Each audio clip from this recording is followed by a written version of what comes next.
Doesn't matter if jazz, country or metal player, we all love the challenge, the energy and especially the emotion behind fast guitar playing. But there's often one obstacle that hinders us from shredding: the right hand. Hey Guitar Champion, what's going on? You're Hombach here, back from my practice cave, and welcome to today's video. In times like these, where a lot of people are trying to explain the technique in a 50-second Instagram or TikTok reel, a lot of misinformation and misunderstanding is spread, and therefore I create this video to demystify the most wanted and also the most challenged technique for us guitar players. This is the ultimate guide for speed picking.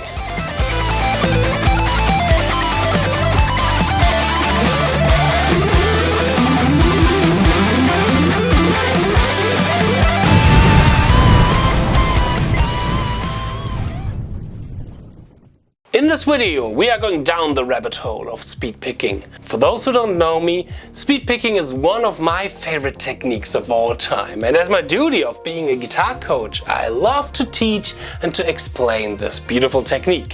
For more than 50 years now, I worked extremely on my picking technique. I analyzed all the great speed pickers like John Petrucci, Paul Gilbert or Rusty Cooley.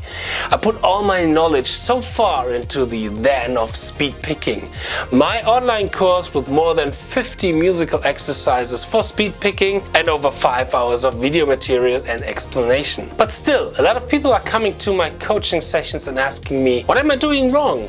And how, Justine, do you do it? So I sat down with a physiotherapist and a surgeon to fully analyze my motion, my musculoskeletal system, and to hopefully bring an end to all the misconception about speed picking. The video is divided into holding the pick, the motion behind speed picking, pickslanting, muting, practice the right hand, warming up, and how to deal with pain. All of this is based on my experience, my playing, and the knowledge from Jacob, the physiotherapist, and Ben, the surgeon. So if you see things differently and you can base your opinion on facts, then feel free to point it out here on this video. If we can discuss about this with a scientific background, we can grow together, and this is the best thing ever. Even though this is not a 50-second Instagram TikTok video, it is still an extremely complex topic put into a YouTube video. And there are so much more aspects that I may not mention in this video, but I try to summarize most of the things that I feel is important for a good and well-developed technique. I think everyone can learn something while watching this video, but if you still have extreme problems of understanding what I'm doing here, I always recommend this thing: get a teacher. Most of the great guitar players are offering lessons. The next time, please don't buy a new pedal, take the money and book some lessons by people like Martin Miller, Rusty Cooley, Christian Münzner, Marcus Volny, Rafael Trujillo, Rick Graham and whatnot. Some of them I did, and it was the best investment ever. I put a lot of work into the research and give you this knowledge here for free. So if you want to support my work and this channel, please subscribe, hit the bell, leave a like, leave a comment and share this video on Facebook groups or with friends from yours who have problems with speed picking. Also, please check out the ZEN of Speed Picking, link is in the description box. So much about that, let's start with the video.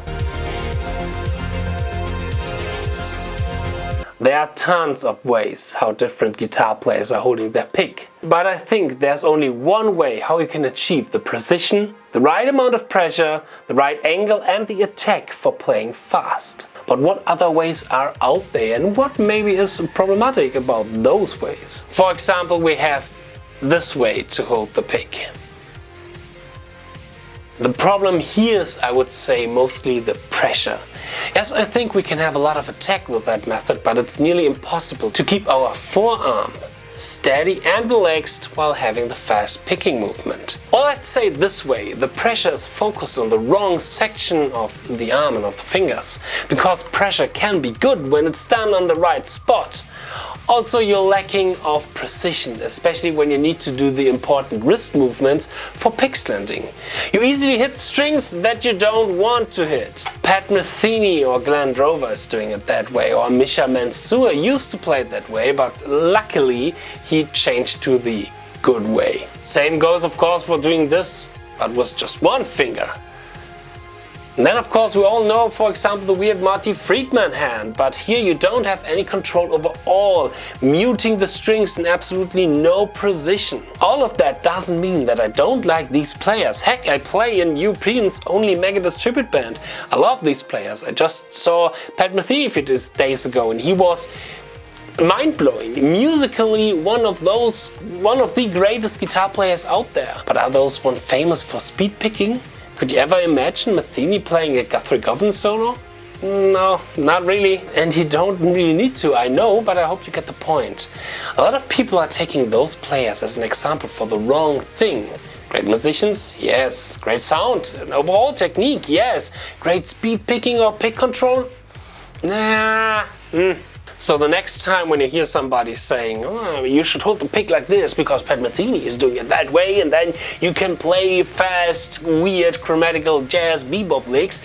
No, this is not how technique works. But what do I think is the correct way now to hold the pick? I have a method that I like to show back in the day where I was still teaching kids. Alright, now let's take our hand and let's form a pistol like this. Now we are curling our index finger inside. Now we have this area here. And this is the area where we need to put our pick on. So we are putting it like this. And then we are closing our thumb to have it in our arm. And this is the correct way to hold the pick for all the speed picking movements that we're going to discuss in this video. Alright, again, pistol. Curling it up because weapons are bad, weapons kill people. And then we're putting on the pick here, closing with the thumb, and now we can shred like hell. Now, a lot of people are pointing out a certain problem with this method, that the pick is more and more slipping away while playing. I don't believe, to be honest, that this happens because of sweat, or slippy fingers or whatnot. I think this happens because of holding the pick too loose and not readjusting the pick while playing. First, there's a sweet spot between holding the pick too loose and putting too much pressure on our thumb. We need to find that sweet spot. But otherwise than using this way to hold the pick, the amount of pressure that we can put on our thumb can be a little bit higher than usual. Why? Because of physics. There is a difference between pressure which is spread over an area and a pressure point. And by holding the pick like this, we surely have a pressure point. Automatically we have way too much pressure between our thumb and our index finger. Or let's say less control over the amount of pressure that we can put between thumb and index. When we have it this way, we have an area where we can put our pressure through, and therefore we have a little bit kind of control over the pressure. And with more control over pressure at all, we have also a bigger precision about our movement and all the important wrist movements for the speed picking technique and in general for picking technique. And now what do I mean by readjusting the pick? Well, of course it can happen, especially when playing live, that the pick goes a little bit more inside that way or inside this way. And then I use little motions like this one here to readjust the pick. Just playing, and when it slips inside and I have a break, like for example when I'm holding a chord, I instantly do something like this to readjust the pick. So again, playing, holding it too loose because maybe we're in a live situation, that can happen. It goes inside, now my index finger is at the string and I strum a chord and have a little bit of time to readjust. And we all have that kind of little breaks, little time in between fast sections and nearly every song. I play in so many fast metal bands, there's really rare a situation where I don't have the time to readjust the pick a little bit. When, again, I'm in that live situation where I maybe don't have the amount of control over the pressure that I want to have in my right hand because of live situation, stress and all the other stuff that is happening live, and then I can take those little breaks to readjust the pick. And when I have a really fast section, I already, due to the motion, which we're talking about this a little bit later on, have enough pressure on my arm so the pick will never slip away. But again, we're going to talk about the pressure thing in the next chapter a little bit more. It's because it's really important. So, but now how can we train to hold the pick the right way and not going back to our usual way of holding the pick? Easy! Constant repetition. Always while practicing your riffs or your licks with the old technique, remind yourself to change the pick or keep a pick in your pocket. So when you are waiting for the bus or so, grab in your pocket and try to hold the pick immediately the correct way. And more, this way becomes second nature. And I guarantee to you, really, that's the Hombach guarantee that you have here. I had so many students in my career, and some of them had some really weird ways to hold the pick. So many obstacles on speed picking, on pick precision, and a lot of stuff disappeared after they have teach themselves to learn it this way. And all of the great speed pickers are using it this way. Here I tried to find a little kind of explanation why this way is better than that way. And the question that often comes is, what pick do I play and what pick do I need to play fast? Honestly, it doesn't matter. I can do speed picking with every kind of pick, or even without a pick, like this thing here from the Red Bull can, you know, which is on top when you open it. It's no problem to speed pick or some sort of speed pick with this kind of thing here.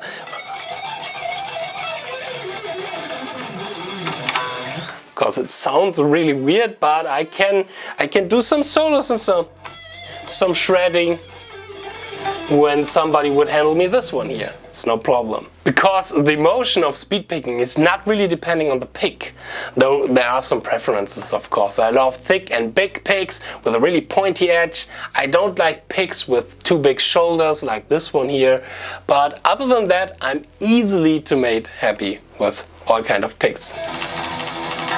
But again, not the pick is important for speed picking. The correct motion is. And what the right motion is, we will find out in the next chapter.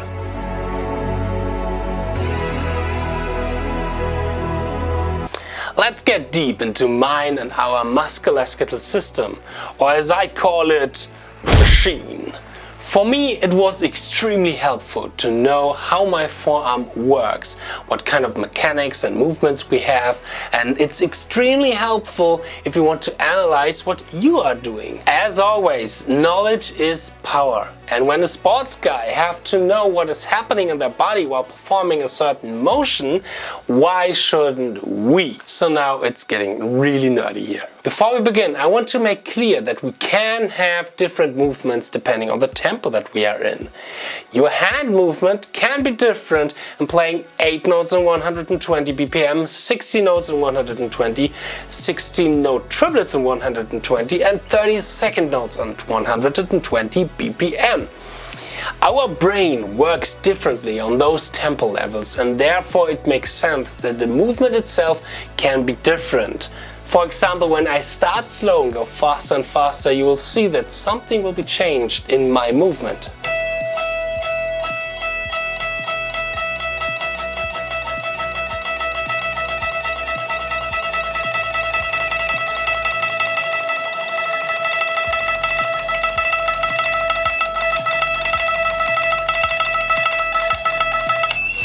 The tempo where I'm going to explain my movement here is based around the movement that I have by 60 note triplets from 90 up to 150, or 60 notes around 150 BPM up to 220, 240 BPM. The faster we get, the more important is our awareness of motion, because when we are playing slow, it's often not really important if we have the correct execution of our picking technique, because we have more time in our hands to compensate this is sloppy playing. The tempo area over 250 and 60 notes is something where I still try to figure out for myself what the best motion is, or to have a relaxed and efficient picking technique. But I think playing 60 note triplets on 120 ppm is for most of us fast enough. For the beginning at last. And I think it's also important to point out that there's a difference in movement between playing one note on one string like I did in the video, or changing the string, playing a scale up and down, or with uneven numbers of notes per string. This is a lot harder, combined with string skipping and whatnot. The more complex the line gets, the more movement we need and the more movement is involved.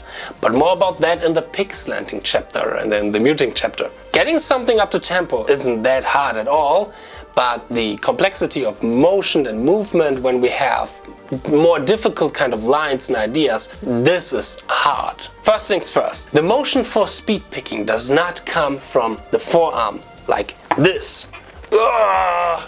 Way too much movement is involved, and it does surely not come from flicking the thumb like this. No. Oh God, this is so terrible.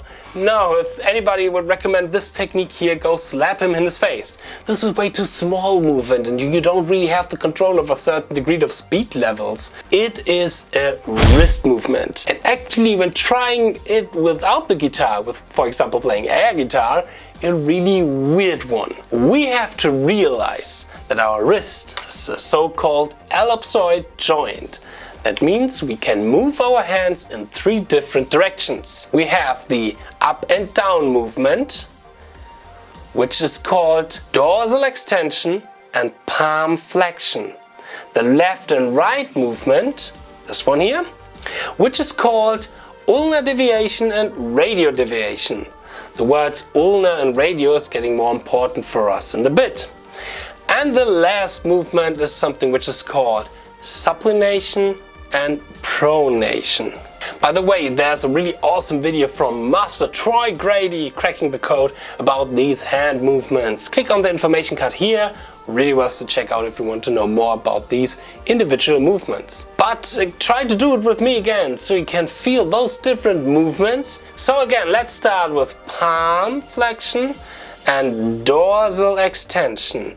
Palm flexion, dorsal extension, ulnar deviation and radial deviation, which is actually pretty hard to do. This bone here is called ulnar, this one is radial, so we're deviating to the ulnar and to the radial, which you can barely do, more like this. And suppination, pronation. Again, suppination, pronation. So, but which movement is the correct one? Doing it with the up and down movement, the wrist extension and flexion, you will quickly realize, no, that doesn't feel right at all.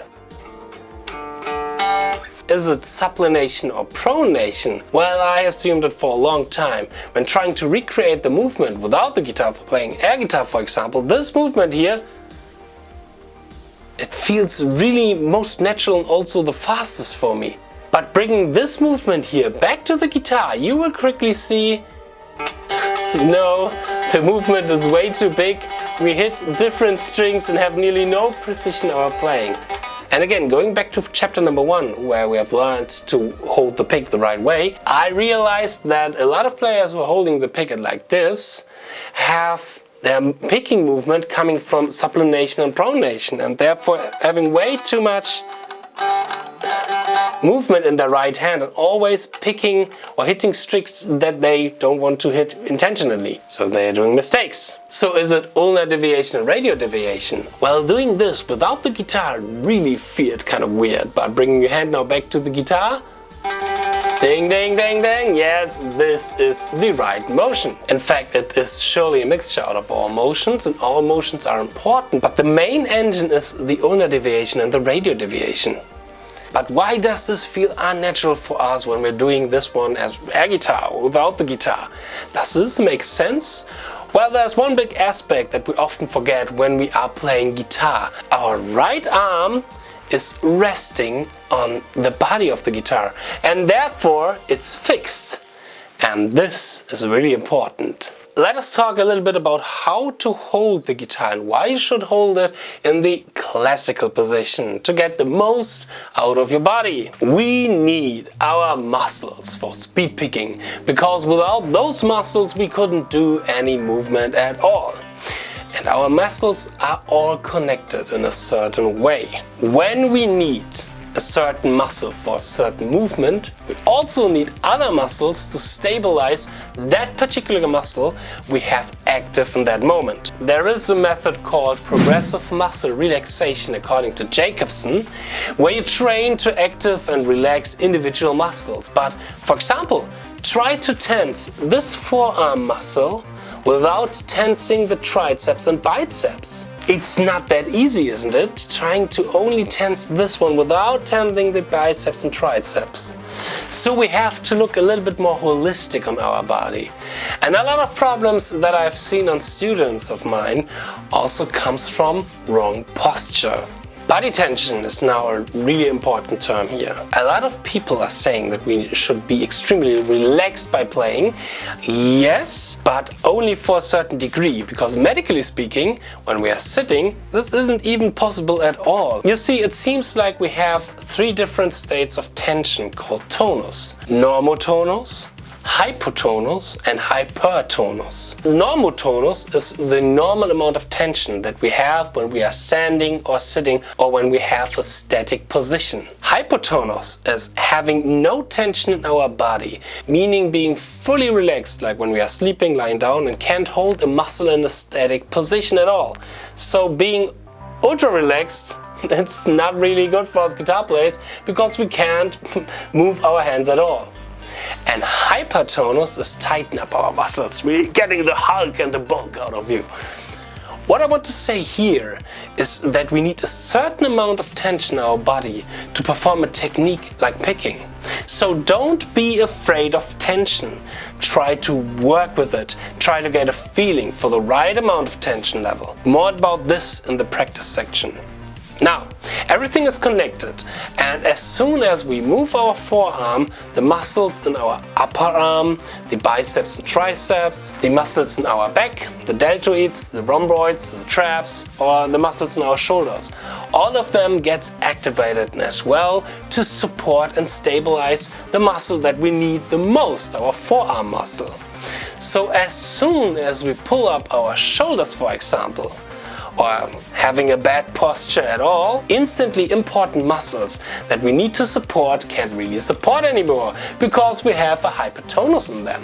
When we have our guitar on the right leg like this, we often turn our body slightly to the right and then we create tension in the right side of our body. We create tension here in our shoulder and our chest, we have tension in our body, slightly amount of hypertonus, just a little bit more than the normotonus, but maybe for some of us players it's already too much to create a really relaxed, the normotonus relaxed picking technique. When we have our guitar centered, like this, everything can be in the central position for the perfect amount of tension and relaxation to support the musculoskeletal system that we need for speed picking. Also, when we have the guitar in the center, it rarely appears that we have this kind of posture here. This one here. When I have my guitar here, I see so many players that are then like this. Oh, I really don't know why everything hurts and I can't shred. And this is why the correct execution of so many movements is so important in sports like heavy lifting. I love to do the transition between sports and playing guitar, seeing it from a technical point of view, not from a musical point of view. To do a really heavy deadlift, you need more than one muscle group. And as soon as one support muscle can't support anymore, you won't be able to lift that heavy weights or your PR anymore. Okay, maybe you can't lift 200 kilos anymore and only 180 kilo, which is still a lot. And the same you can transfer to guitar playing. Oh no, of course I know of all the great guitar players who have the guitar on the right leg but still can shred like hell. But maybe some of the obstacles and flaws in the picking technique would disappear as soon as they play the classical position. Who knows? and this video dedicating for people who have problems with their picking technique and are not like Marty Miller, for example, who has the guitar on the right leg but still can shred like hell. I would recommend to check out the classical position. It helped me a lot because I had a lot of problems in my picking and in my back and a lot of pain when I had the guitar on the right leg. On a little side note, a lot of people are asking me what this is. And for example, when I play in the classical position with the foot stamp, my back hurts and my arm starts to hurt after a while. And I often sit here for more than 4 hours in that position while I have my practice routine. The pain comes from the fact that my left leg is always lifted and not parallel to my right leg anymore. More unnecessary tension creates pain and hinders me from having a real efficient playing. This cushion here helps me to have the guitar in the best position for my left hand without having my left leg in a bad position. So in conclusion, what do we have learned so far? That we have certain level of tension and tonus in our body. So we can't just say, oh, be relaxed or just be tightened. There are some certain degrees in between that. There is not only one muscle that we need to execute a certain technique or certain movement. We have supporting muscles as well, and everything is connected, and we have to look at our body from the more kind of holistic point of view. Okay, so let's go back to the motion itself.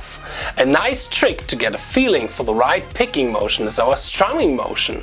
The overall execution of the strumming movement is the same. Now what I like to do to showcase the right movement is going from strumming, and then we are going a little bit smaller and smaller with the movement up to that point where we only have one string. And go back to your strumming again. And again, only one string.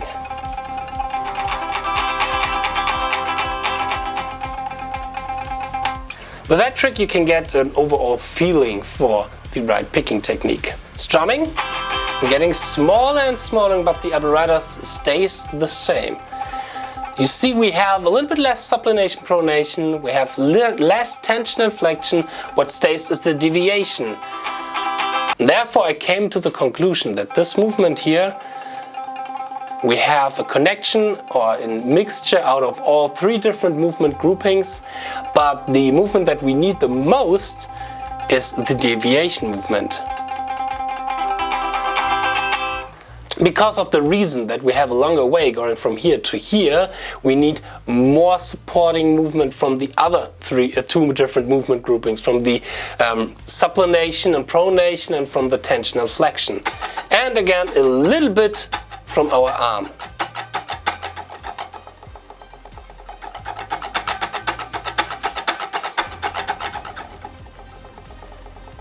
And now what I want you to do is to pick a single string on a medium tempo where you felt comfortable with and feel with your left hand which muscle in your right forearm is activated. It's really hard to do this and trying to reading from the teleprompter, but after a while you will realize it's, and you can see it here in the video pretty clearly, it's this muscle here.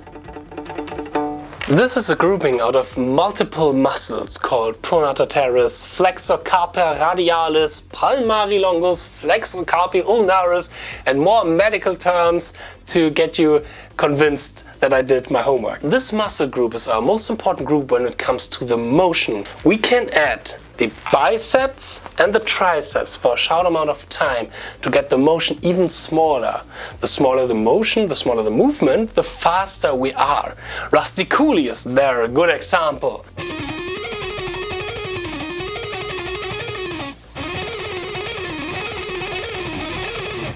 But more about this in the practice session. Another thing a lot of people are asking me is, where do I have the palm on my hand while picking? And I always have my palm resting on the bridge for muting reasons and to have another fixed point. Alright, let us talk a little bit about the fixed point here, because there are some players out there who are showing their picking techniques without having the palm on the bridge. This surely can work, especially when you're practicing it, but I personally wouldn't recommend this because of the muting issues. But I realized that the more fixed points we have, the more we can recruit isolated muscles. For example, when I lift my complete arm, I can't recruit the supporting muscle groups here in that area anymore. And a lot of the energy comes from my shoulder. And all of a sudden, I can really feel how my shoulder muscles get tighter and tighter, and I can't really activate the muscles that I need, and it's really hard and really does not feel well, and I can't get my picking up to tempo in that way. None alone talking about picking precision, so playing, let me try to play a scale that way.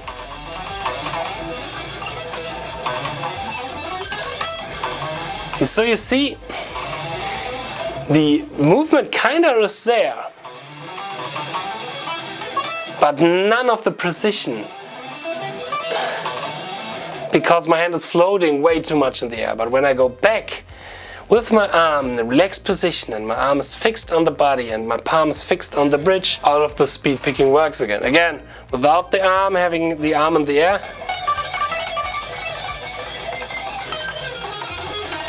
Grab when I have it fixed and have it resting on the body.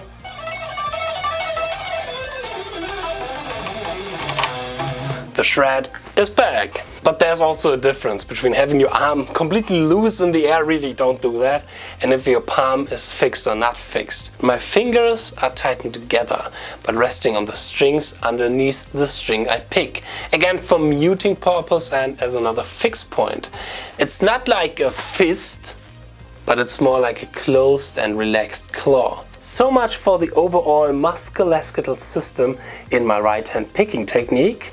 But before we are going to the next chapter, I want to show you some slow motion footage from my picking technique, so you get maybe a little bit more kind of better point of view on how it looks in my picking.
Now we speak a lot about picking on one string, but maybe we want to change the string as well, and then often this happens. In the early 2010, a young guitar player called Troy Grady journeyed across the land to film various guitar gods. And he came across something which also changed my guitar playing a lot. Pickslanting. Pickslanting is the term for holding the pick in a certain angle. We have three different angles. Parallel to the string, then downward pickslanting, and upward pickslanting. With slant we mean that the side where the end of our pick is here is tilted to a certain angle. So if the tip of the pick shows up and the end shows down, this one is downward pickslanting. And if the pick shows down and the end is up, it's upward pickslanting. But where and when does the correct slant give me a certain advantage? So now important is the information if we have even number of notes per string or uneven number of notes per string. Let me show you this way. When we have, for example, here, let's imagine this one is the B string and this one is the E string. Now we want to play 3 notes on the B string, starting with a downstroke. 1, 2, 3. when we don't angle the pick, or when we have it in the downward pick slanting direction, which I would say 80% of all guitar players are downward pick slanting instinctively, naturally, this happens. 1, 2, 3. The pick is now stuck in between the B and the E string. When we are tilting our pick slant to the upward pick slanting direction, 1, 2, 3, oh, magic happens. The tip of our pick is free and we can easily pluck the E string. And this way we have to do an extra motion to go from one string to the next, but in this way we can use the motion before that to go to the E string. Okay, this over-the-top demonstration now is the basic rule for pick slanting, or the basic advantage of pick slanting, that the tip of our pick is always free in the air when we want to change from one string to the next string, and we are not stuck in between two strings. So now we want to go back from the E to the B string. We have started on the B string with a downstroke, so the last note after 3 strokes is also a downstroke. And now we are starting with an upstroke. We want to play it again with 3 strokes, so we have 1, 2, 3, another upstroke at the end, and by keeping upward pick slanting, this happens. Tap, tap, tap. We are again stuck between 2 strings. But now when we're changing the slant, zack, zack, zack, we are now again free. The tip of the pick is again free to bam, hit the B string with full force and with the same movement and the same motion, and we don't need an extra motion to go to the B string. So when we're playing 3 strings or having an uneven number of notes per string all the time, we have to constantly change the pick slant. Upward, downward, upward, downward. So now let us check out again this one on the guitar. We have upward, downward, up, upward, downward, upward, downward, downward.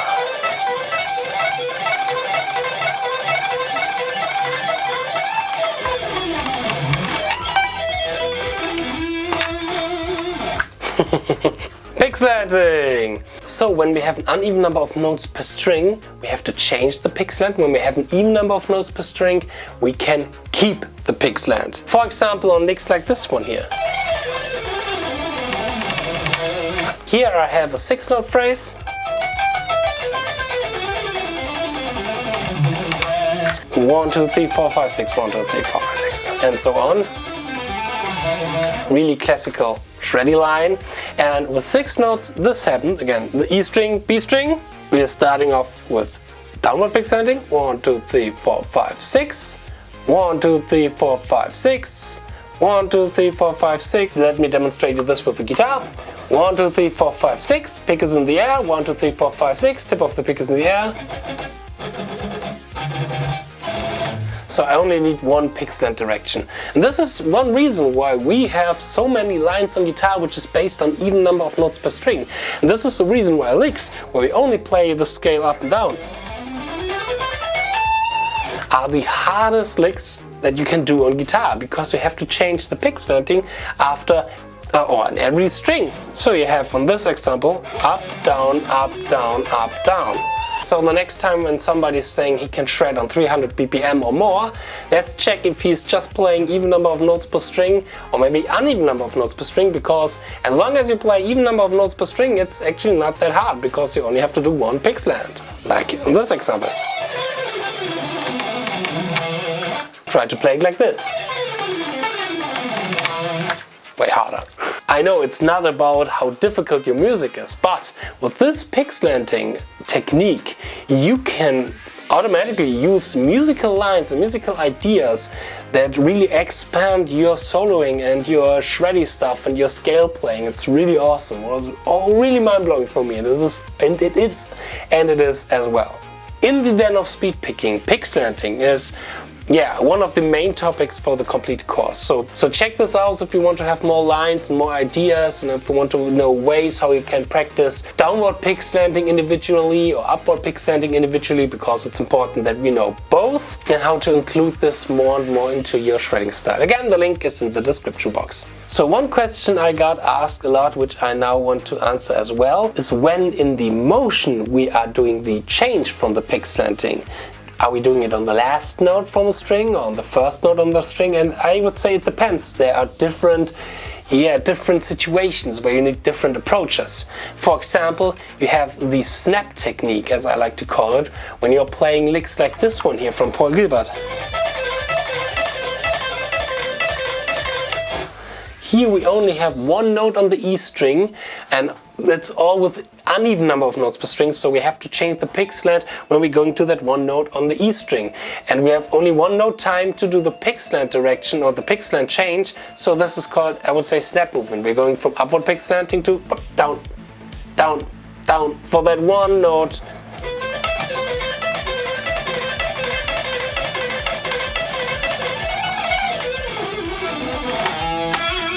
The more notes we have on the string, the more gradually we can go from the one pick slant to the next pick slant. It's more like this movement, not the snap movement. The less notes we have on the string, the more we need the snap movement.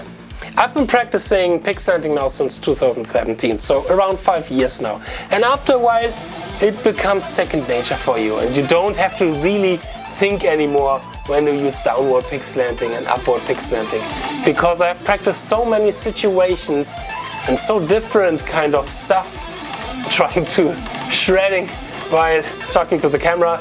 I instantly know when to use which pick slant direction. Right, yeah, pick slanting. The slower we are, the less we need this technique, because we have enough time to use the bigger movement, as I've mentioned it, when we're going from one string to the next string with the wrong pick slanting. But the time that is missing, as soon as we want to play fast, it really hinders us from going from one string to the next string. So practice your pick slanting. Pick slanting saves lives.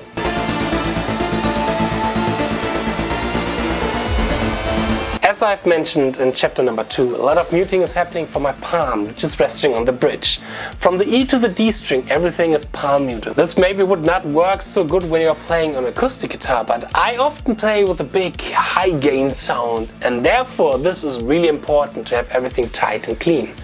The fingers that I have in my right hand are resting on the leftover strings that are above my lower string, or that are above the string that I'm playing. So for example, when I play on the G string, the palm is muting the E to the D string, and my fingers are resting on the B and the E string. Of course, a lot of muting as well comes from my left hand, but this is a completely different topic. When I'm on the high E string, I have my fingers slightly resting on the body. Again, slightly resting. It's not a forced fixed point like Michelangelo Badio is doing, so it's slightly resting. He gives me another fixed point. And that's all about muting. Again, a lot of stuff comes from the left hand, but again, this is a completely different topic when I do a guide for left hand playing. Position. The sound of a bell in the theater will warn you when to close your eyes or turn. Now we are getting more and more into my favorite topic of all time. Practice. I'm fanatic about practice routines, practice schedules, practice habits, and so on. This is for me the biggest joy ever. As much as I love being on tour, recording an album, writing songs or whatnot, the process of getting better and better and learning something new every day is one of the most beautiful things ever. I live and breathe for practicing. I don't think that I'm really talented, but I work my ass off and I really like the result and like the process of practicing. And therefore I want to share with you some habits, ideas and philosophy from my practice experience. Learning more and more about our muscles, about my muscle, gave me a real interesting insight and new knowledge about my practice routine. But before we are focusing on the right hand and what to do, especially when you have the wrong kind of movement for the right hand, I will start with the basics and give you some basic philosophies and ideas for my practice routine and practice habits. And in the end, I will show you the magic practice ingredient to let us all play like John Petrucci, Guthrie Govan or Tosin Abasi. I provide you with a practice plan I created for myself and for you as a PDF that you can download on the link in the description box. And we are going to work through those approaches that I'm going to show you with the following lick. You may remember the lick from the Pickslanting chapter. It goes like this.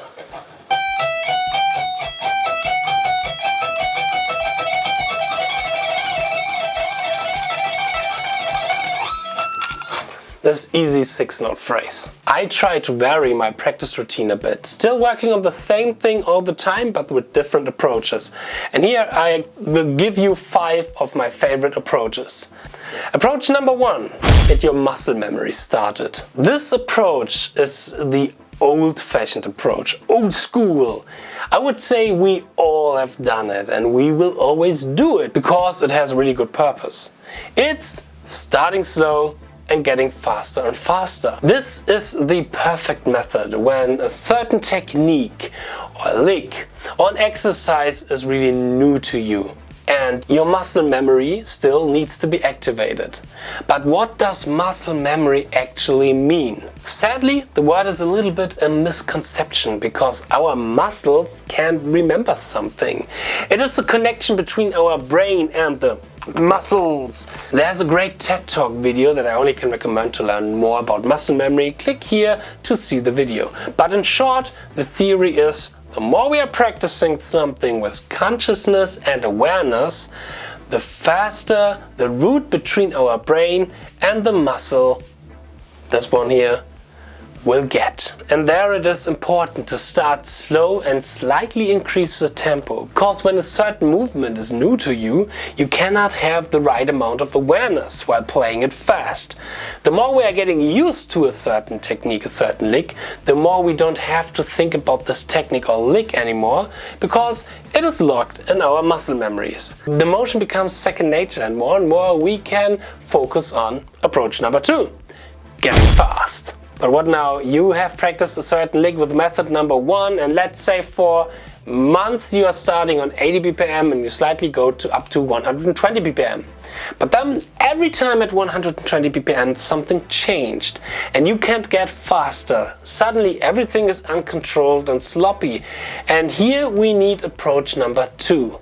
First, we have to remember ourselves something I said in chapter 3.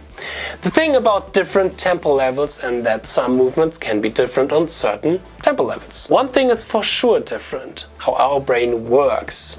There is a theory called chunking hypothesis after George A. Miller, which basically says when we are playing something in a slow tempo, our brain has a determined feedback loop. The brain commands the muscles that are connected to our fingers to play the D on the G string. With our haptic sense, our eyes and our ears, we get the signal. This was the right note, everything alright? Check. But when we reach a certain tempo, this feedback loop is too slow. We are playing faster than we can think. And now the chunking method kicks in. Our feedback loop is now not based on individual notes anymore, but more on chunks like these. And to create fast licks, our brain is putting together chunk after chunk after chunk. So for example, chunk number 1, going to chunk number 2, chunk number 3. All combined, a really fast, cool lick. Now for me there are 2 common ways to practice your individual chunk. The first one is the famous burst technique, which means you are taking a chunk, play it first 1 bar slow in 8-note triplets, for example, for this lick, and then fast in 60-note triplets. For example, like this. 1, 2, 3, 4.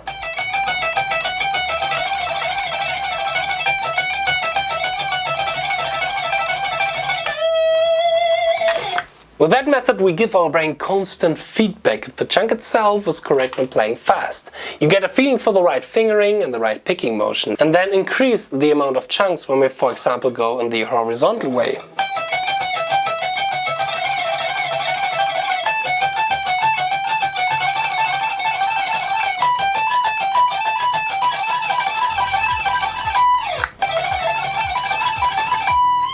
You can compare it, for example, going back to the sport analogy, with interval running. The second method is take a longer lick and now don't divide the tempo, divide the lick in different chunks. Still play everything in the fastest tempo you can do, but now, for example, just play the first 3 notes and then the first 4 notes. Get a feeling for every motion. Now I will expand the lick to the B string, making it a little bit longer as a fast lick, so now it's not just only, but also And now we are going to work on different movements, and we can also work on every individual movement. For example, say we are playing the first 3 notes. Again like this, there's a little break in between. The break is really important. And then we're adding the 4th notes.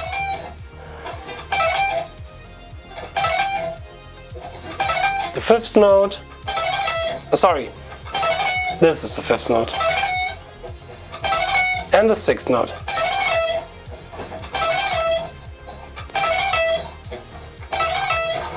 With that method we can work more on still in the chunking system, but working on every individual note as well. And then we can train certain movement that maybe in the chunking system could hinder us from playing fast and fast because some certain finger movements will not work. And then we can train also to go from one string to the next string. Sorry?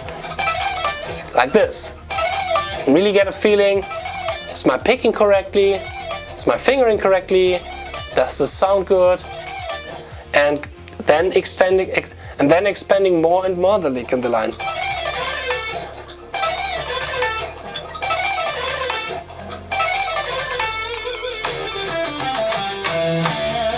In chunking we only can control the first and the last note of a chunk. So by exchanging the last note, for example, to a different one, but still in that line and that lick, we can focus on individual notes as well and movements inside of a chunk. With that method you clearly can find out where your speed gets blocked. And for this method I only can recommend a certain video. This video here, Click on the Eye, by my buddy Martin Miller. Really awesome video, which was really mind-blowing. Also, those methods are very good to build up your stamina more and more. Approach number 3. Practice your right hand individually. Sadly, the reality is our right hand is often not independent at all. We need the information from our left hand to know when we have to change a string or when we have to play this and that. And then this in fact is not good. We should practice our right hand more individually. Let us take our lick again, but now we are muting the left hand and only play 6th note on the right hand. 1, 7, 6. And immediately we realize this isn't easy at all. To really know when 6 strokes are done is a really hard thing in the beginning. A metronome always helps. When we're playing 6 16-note triplets, the last note should be the upstroke before the second click is coming. So 1, 2, click, click.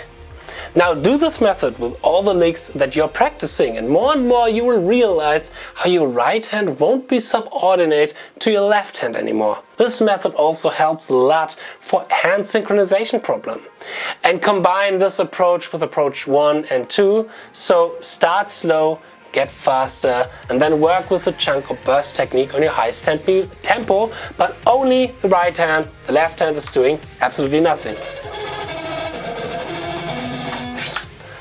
Approach number 4, brute force method. Okay, now it's getting a little bit controversial here.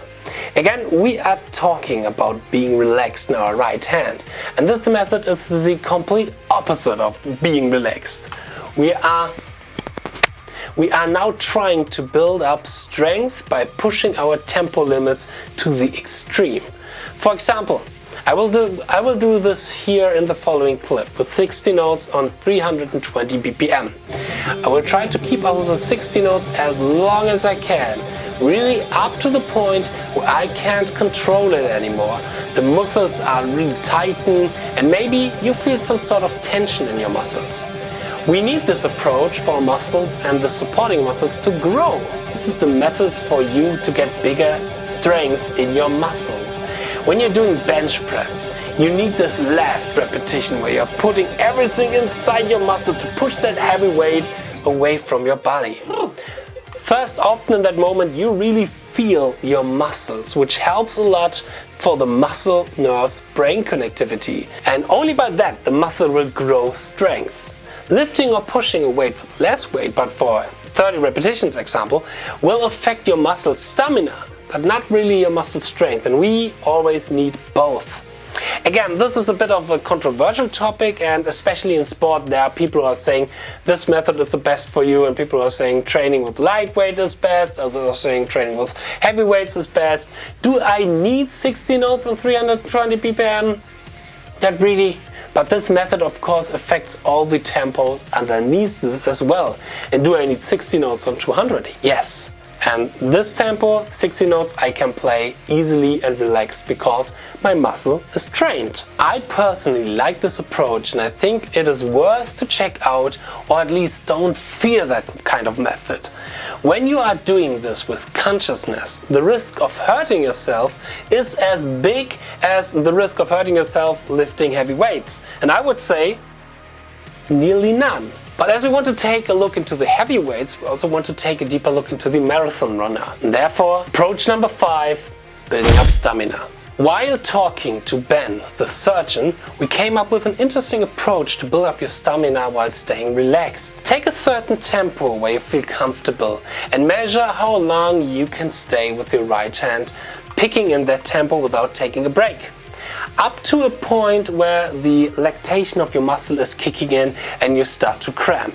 Now, like I'm training for a marathon, you can do 2 things. First, try to increase the tempo but keep the distance.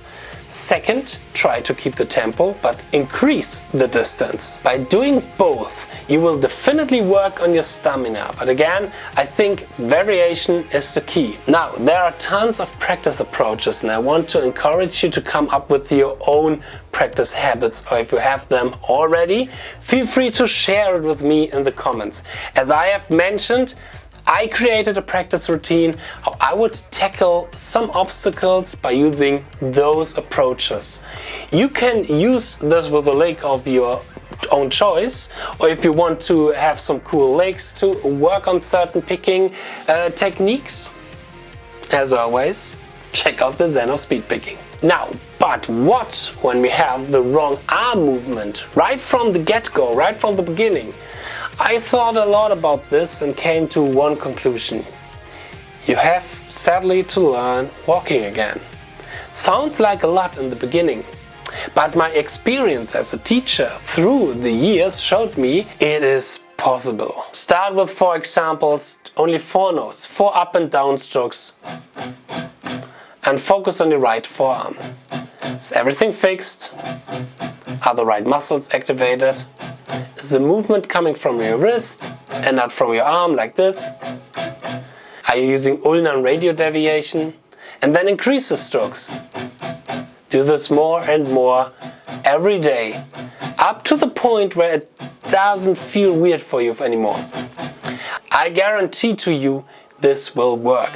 A few weeks ago, one of my favorite modern tech death guitar players was coming to my coaching session with the exact problem, the wrong movement. Now he has gigs to play and records to record, and he can't stop his career now just to retrain his right hand. Doesn't have to. Same like when we talked about holding the pick. In my experience, it's totally fine to make this exercise every day for 15 to 30 minutes. Only like that. Increasing the strokes. That should be enough to reprogram your brain in half a year. And to be honest, half a year is nothing compared to 15 years of playing. So do 4 strokes, 5 strokes, and so on. Actually that's simple. Start slow, only with 4 strokes, and get used to the movement, to the right movement, and then increase the tempo and increase the distance.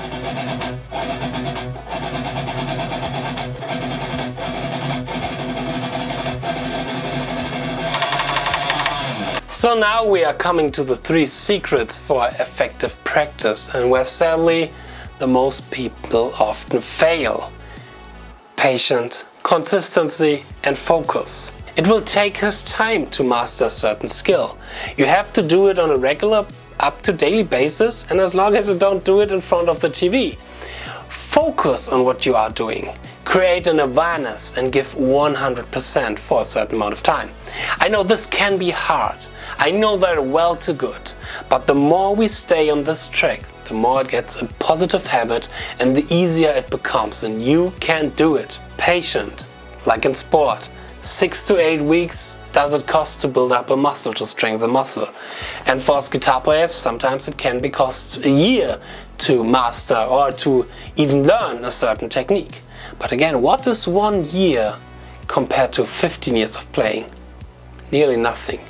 But before we start practicing, we always should be warmed up. So we are going to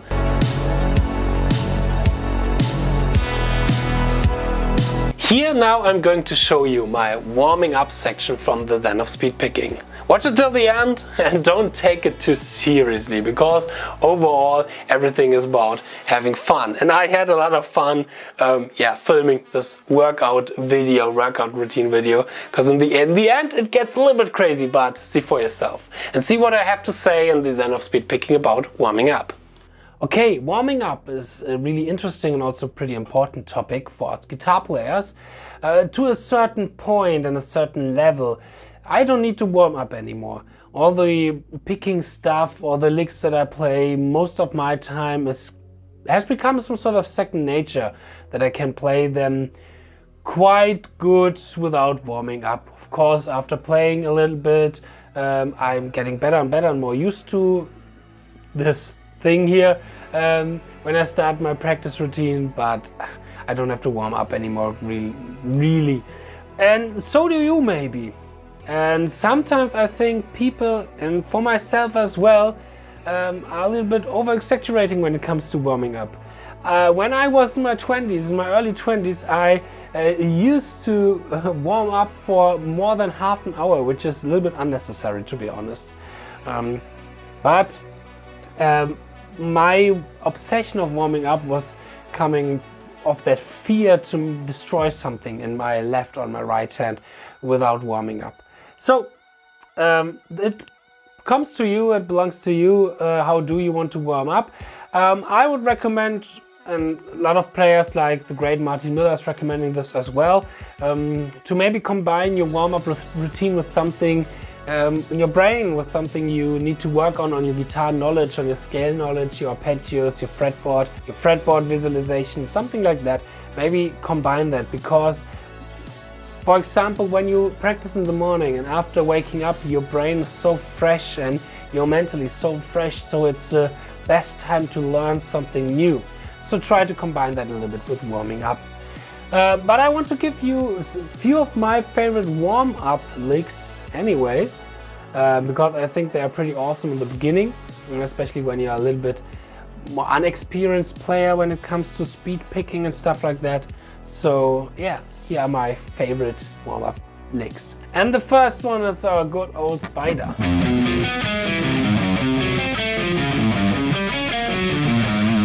Especially for the Pickslanting, because here we have something which is called cross picking, and we have 1 note per string, uneven number of notes per string, which means we have to switch the Pickslanting from string to string. So we are downward, upward, downward, upward.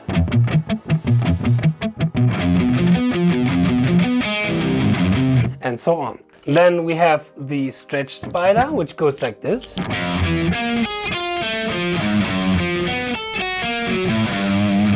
We have the drunken spider.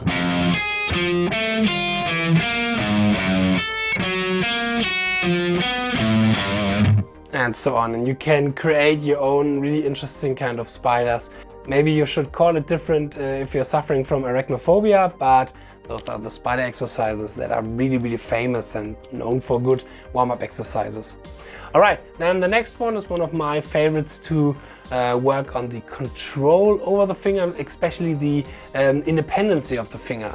And therefore we have 4-finger position, which means our index finger is in the 5th fret of the E string, middle finger 6th fret, ring finger 7th fret, and pinky on the 8th fret. And we are pushing down every finger. And now we are moving from our index finger to the A string. Without that the other fingers are moving, only the index finger, and now the middle finger and only the middle finger. The ring finger, the pinky. And we're moving on this way through each of our strings. As soon as 2 fingers are moving up, try again. It's really important that you are focusing on the independency of your fingers, so you really have to focus on it, really work your brain, use your brain. All right. Then of course, some of the good old Petrucci chromatic stuff. It's really good to, I would say, warm up, or the 1, 2, 3, 4, 1, 2, 3, 4 exercises. But you can also use some different variations out of it, some different combinations. For example, 1, 3, 2, 4. 1, 4, 3, 2. What do we have else? 1, 2, 4, 3. Or maybe not starting on the 1 but on the 3 and playing 3, 4 to 1. And so on. Came up with a lot of combinations and variations, and it's really good to get your fingers moving in different, I would say, positions and fingerings, and really good to warm up. Then I liked for warming up the right hand, doing some sort of burst, but only the right hand, playing for example a mixture out of 60 notes and triplets to get also used to the change from 60 notes to 60 note triplets. So 1, 2, 3, 4, 1, 2, 3, 4, 1, 2, 3, 4, E4, 1, 2, 3, 4, 1, 2, 3, 4, 1, 2, 3, 4, 1, 2, 3, 4, 1, 2, 3, 4, 1, 2, 3, 4, 1, 2, 3, 4, 1, 2, 3, 4, 1, 2, 3, 4, 1, 2, 3, 4, 1, 2, 3, 4, 1, 2, 3, 4, 1, 2, 3, 4. And this, of course, you can do on all strings. I also would recommend to do it on the lower strings because they are a bit thicker, and so you have a little bit more pressure and you need a little bit more force to get the tone out of that string. All right, another really good finger control and finger independency exercise is this one here. We're again lying all of our fingers down in the 4-finger position, and then we're moving middle finger and ring finger down, and then from the E string to the D string, index finger and pinky. And though we're going from strings to string. Whoop, that last one was incorrect. And again, whoop, both fingers are moving, but only the 2-finger pair.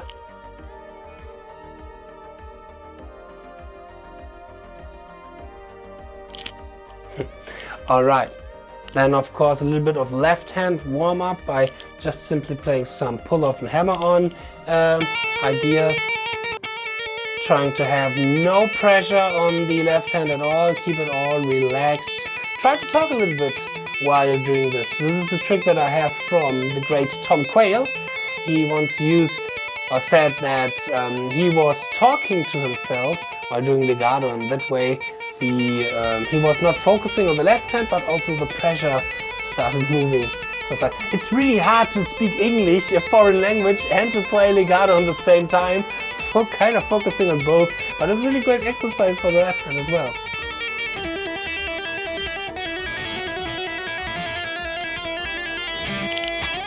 And another thing, which is more for fun, but I think it's really, I love to do that as a warm-up, and it's a really great effect, or phenomenal, I would say, because our brain is not capable, or not really capable, or it needs a lot of energy when we want to play precise movements and bigger movements, and precise movement with the left hand and bigger movements with the right arm with the right hand. It's really hard for the brain, and therefore I came up with a little exercise where you need a dumbbell for. So try to play some legato stuff and do some dumbbell curls.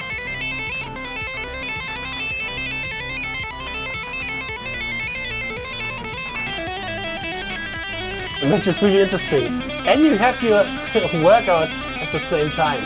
So losing some fat and doing something for the guitar. And not only concentration curls, you can do like tricep extensions. Haven't done this a while now. Woo! Let the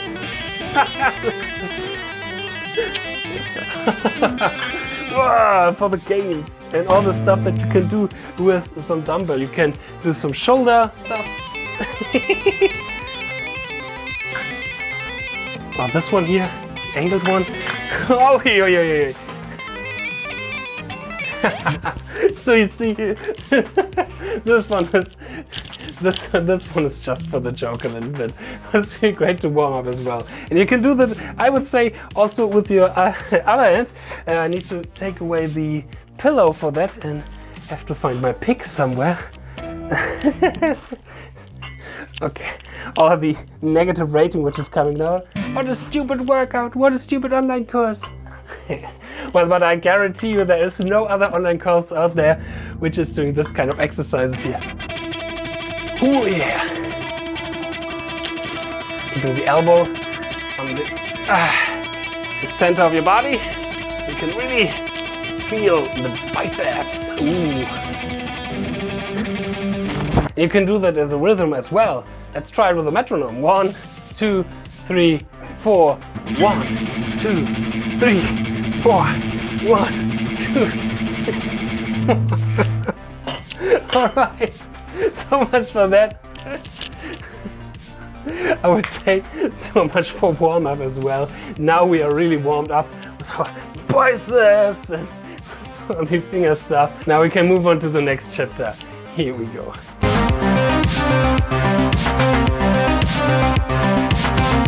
Now, some of the people who are in my coaching sections come to me with a lot of pain. And there we have to make differences between different degrees of pain. Do you have trouble in your muscles or in your tendons after a practice session? Or do you have consistent pain in your hand? When it is the last one, the consistent pain, for example, I only have one trick: go see a doctor. I know this is easier said than done, and I live in a country where through our healthcare system going to the doctor is nearly free, and I'm really thankful for that. But don't try to get information about pain from someone like me, who only knows how to play Dream Theater songs twice as fast or how to improvise over giant steps. But here I will give you some routines that I do after my daily practice sessions or before my daily practice sessions to keep everything healthy. First of all, stretching. You can't do something wrong with stretching. I try to stretch my body at least 2 times a day, especially when I'm sitting a lot and do a movement which is actually not natural for our human bodies, like sitting or playing a video game or writing the script here. Mobilization is also really good. Mobilize your wrist and your fingers, get it all moving and the blood pressure pumping up. So get everything slightly moving in your wrist, your neck and all that kind of stuff. When I'm suffering muscle soreness, I of course massage my muscle. There are a lot of great videos out there on YouTube on how you can massage your muscle, doing this and hitting it a little bit, getting everything loose and lose the tightness and get everything relaxed. Sometimes I suffer from tendinitis, but it does actually not come from guitar playing. Because of my healthy posture, my awareness of playing, I rarely suffer from tendinitis because of playing. Even when I'm playing something new or something stretchy, that does not really happen because I know my body and I also know when to stop. The tendinitis comes when I'm playing too many hours of video games or I'm in stress, it's also psychosocial. And what I'm doing there is something which is called myofascial trigger point therapy. Take your thumb and your index finger and go with it deep into this side from your hand. Now squeeze really hard up to a point where you should feel some sort of knot, which should be there if you have some extreme tensions in your hand. Now really push deep into that and squeeze up to the point where it feels like you are releasing the knot. This should be painful, really painful, and that's totally okay. After that you will feel more relaxed in this side of area because you've released this kind of trigger point here. Most important for your health is take a break. There are so many factors which can influence our performance. Those can be physical and psychophysical. So if you are in a stressful time, don't try to make it more stressful by practicing too much guitar. Done this mistake? Not really helpful. And even taking breaks for a longer time isn't bad at all. Therefore, our muscle memory helps us to quickly come back to our performance peak. And also the recruiting inside our muscle is happening really quick. So don't stress yourself if you have a 1 month break or so.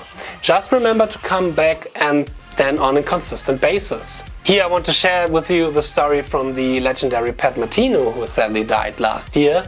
He lost all of his memory from his playing. Brain tumor it was, I think. Pat Martino was one of my biggest influence during my jazz guitar studies times where I was in Jazz Guitar University. And he has to relearn everything on guitar. And actually this happened really fast. I think after 5 years or so, he was back on track. releasing CDs, going on tour and stuff like that, and really was again up on his peak. And before that he played like 20 years or so. He was in his 40s when all of this happened. Yeah, you see, you can take bigger breaks. Your brain will remember really fast. It's like riding a bike. And again, I see there are so many similarities to doing sport, and it's unbelievable. I really like this. Oh, and yeah, speaking of it, it's extremely helpful to do sports. I don't think it does matter what kind of sport, but just do it. It's a lot of fun and good for our mental and physical health. We are coming to an end for this big video. Again, I would like to thank Jacob and Ben for their help and their research. And I would of course like to thank every follower from this channel here. And you who have watched this video. Again, if you want to support this channel, then please hit the subscribe button, leave a like, hit the bell. Check out some more lessons that I have on this channel and will release on this channel. And I can only recommend you, of course, to watch some other great channels from guys like Martin Miller, Ben Eller, or Cracking the Code by Troy Grady. Especially if you want to learn more about picking. And I want to shout out the following modern guitar players for inspiring me every day to do or to work on my picking techniques. David Schneider, Miles Dimitri Baker, Steven Taranto, Fernando Moreno, aka Fanplants on Instagram, go check him out, and Kevin Heinrich. The chapter Speedpicking, which was dominating my channel for the last few months because also of the ZEN of Speedpicking, will be closing this month. Some licks and lessons about this still will be released this month, but in June is the release from my next big online course, which is called the ZEN of Sweepicking. So after Speedpicking, we're going to talk a lot about sweepicking on this channel. Yay! Most of the things that I mentioned in this video and on this channel in general are ideas, philosophies and methods based on knowledge and experience, but it's always not the truth. The truth is somewhere out there and I want you to find it. So go into your practice room, start practicing and find the right way for you. With my help, with the help of YouTube and the help from your teacher if you need one. I'm Justin Hombach. Can't wait to see you in my next video. Cheers so far and stay progress. Bye.